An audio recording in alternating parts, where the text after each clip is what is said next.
time of year again on the north side, and the Cubs are facing the Nationals in their home opener. Koehn is gone, making headlines in Miami rather than Chicago. Governor Pat Koehn says he stands behind his decision to raise cigarette taxes. The big question that many people are asking is, why has it been so mild?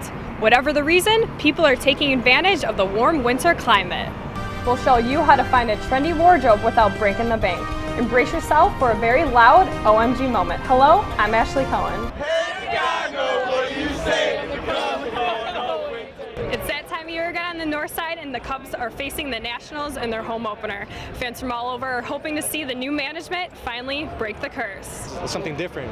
The reason they moved on to new management is, whatever reason they may have, but it's to better the team. One diehard Cubs fan expects the team to surpass its meager 71 wins last year. The Cubs are going to have a so-so season. They're going to be very good. They're going to be competitive, but it's going to be like probably 81 wins, 81 losses. At the dawn of a season in which GM Epstein is rebuilding for the future, fans hope to at least see energy on the field.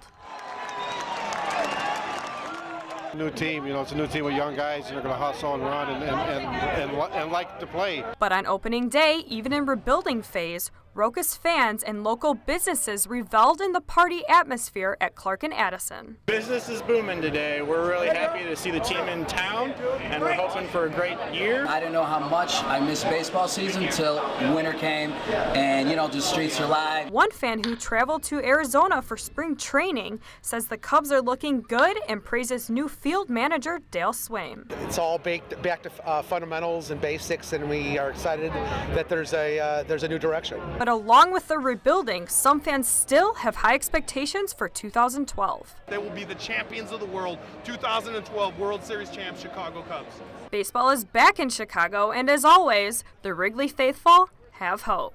I said, go Cubs, go!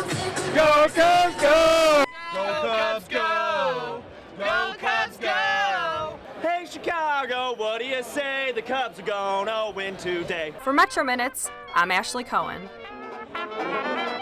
These signs plastered in the hands of protesters walking down Jackson are showing enough is enough, and it's time for a change. Your goal is to create an atmosphere that mimics a tryout and prepares prospective players to compete at their best in the Lingerie Football League. I recently caught up with some of these girls as they were getting ready for their upcoming season. These ladies came out to see what it's like to be on the Chicago Bliss. Don't let the word lingerie fool you, because they'll have to bring it when it comes to tryouts. So many dreams on the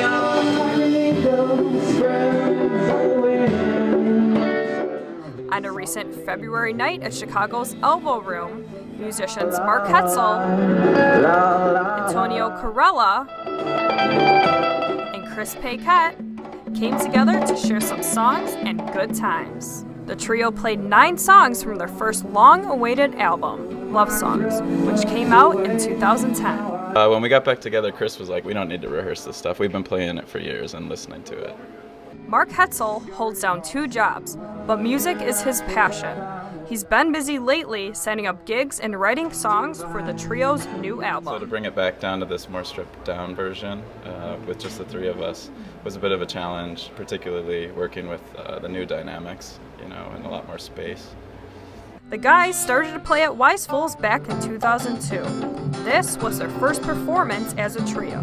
Antonio Corella, a program coordinator at DePaul University, says doing a trio is something he has never done before.